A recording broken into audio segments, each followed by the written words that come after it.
If you know anything about billionaires, then you know that their top priority is making your life better. Don't believe me? Let's hear it straight from them. Elon Musk said that AI and robots will replace all jobs. Working will be optional. Billionaire Vinod Khosla said that 80% of jobs will be eliminated due to AI, and that AI would free humanity from the need to work. CEO of JP Morgan, Jamie Dimon, says that AI means fewer jobs, but people will have wonderful lives. These billionaires are investing hundreds of billions of dollars into AI while selling us the same fantasy. AI will liberate humanity from the need to work. We will live in a utopia where we work less, live more, and spend our days relaxing while robots take care of everything. What'd I tell you? These billionaires are real-life superheroes, right? Wrong. Yeah, no. I'm here to tell you that this utopia they're selling is a lie. These people are lying to you. They have zero intentions of creating this utopia. These billionaires don't see you as someone who they'd love to free from the shackles of labor. They see you as a cost they would love to eliminate. Their only goal is to replace you with something smarter, cheaper, and more efficient than you'll ever be, all in pursuit of more profit and more control. And I will prove this to you. In 2025 alone, companies openly blamed AI for firing nearly 50,000 workers, and 31,000 of those were in October. Salesforce CEO Mark Benioff bragged he reduced support staff from 9,000 to 5,000 thanks to AI agents. In fact, analysts predict that over the next decade, AI and robotics will cause nearly the loss of 100 million jobs in America. Okay, so just like the billionaires promised mass job loss, but here's the part they refuse to talk about. What happens to the workers who got replaced by AI? Are they living in some utopia where they no longer have to work? No. Instead, they're joining the more than 1 million Americans laid off in 2025. All the while, the S&P 500 hovers near record highs. So what else have these billionaires done to get us closer to this supposed paradise? Well, for those that don't know, AI requires data centers, which are massive industrial complexes that need unbelievable amounts of electricity to run. So what would happen if, let's say, one of the big tech companies decided that they were gonna build a data center to power their AI in your community?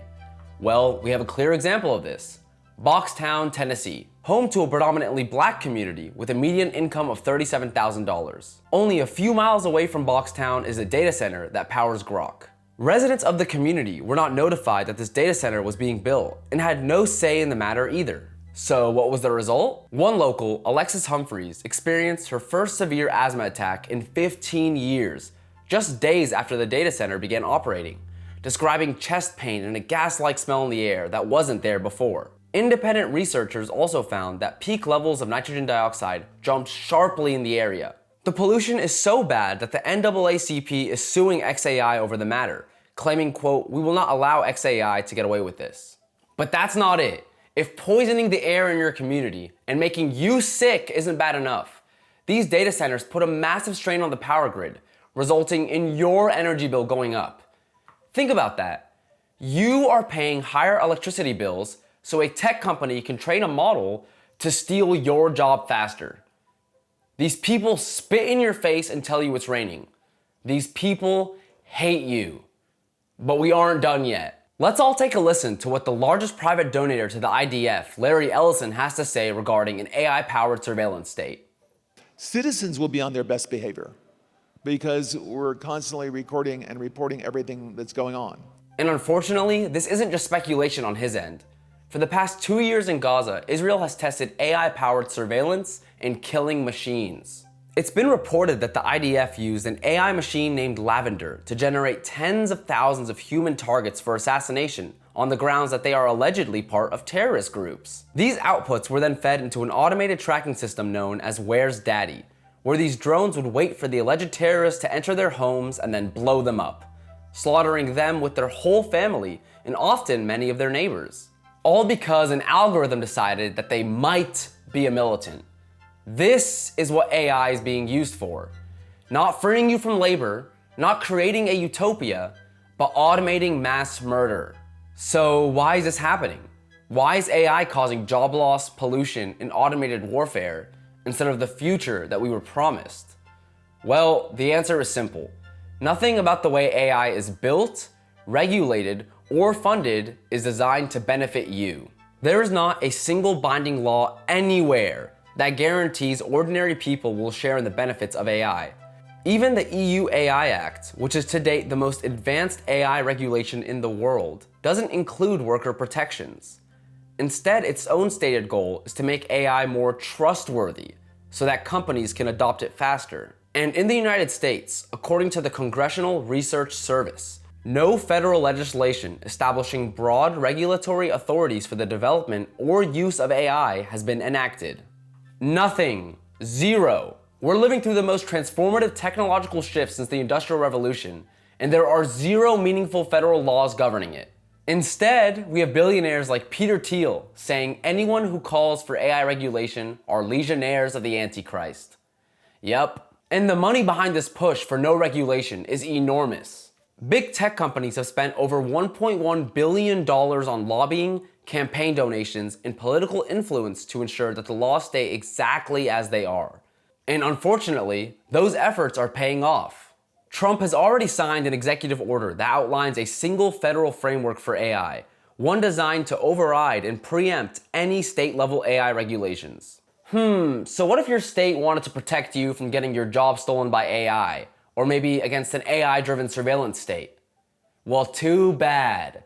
The federal government will stop them because that's what our unelected leaders in big tech asked for. If AI truly is the future, then the people in charge of architecting that future are making one thing very clear. You will not be sharing in the rewards of AI. So are we just supposed to sit back and relax while these billionaires destroy our lives, all the while promising us a utopia that they have zero intention of delivering? Absolutely not. But here's the uncomfortable truth. The billionaires aren't going to wake up tomorrow and suddenly start caring about you. The CEOs replacing entire departments with AI aren't going to voluntarily hand out universal basic income. These people are not your friends and they are not coming to save you. Again, these people hate you. So who is actually fighting for you? Right now, the loudest and clearest voice in the entire US government is Bernie Sanders. Bernie's been speaking in front of Congress, on the Senate floor, and posting on all social media platforms, making one point very clear. If we don't confront the dangers of unregulated AI now, then we are headed towards a future where inequality explodes and ordinary people are left with nothing. Bernie has offered real solutions, like a robot tax on large corporations that replace humans with AI. But even that is just the beginning. We need leaders who aren't afraid to stand up to tech billionaires and who aren't going to bow down to Silicon Valley money. If we want AI to benefit the public, then we need to elect leaders who actually serve the public. Don't get me wrong, AI absolutely has the potential to make all of our lives better. It could speed up drug discovery, revolutionize medical robotics, and transform education for millions of children. But none of that will happen in a system where the people who profit from AI are the same ones replacing workers, polluting communities, dodging regulation, and building surveillance tools. The problem isn't necessarily the technology itself.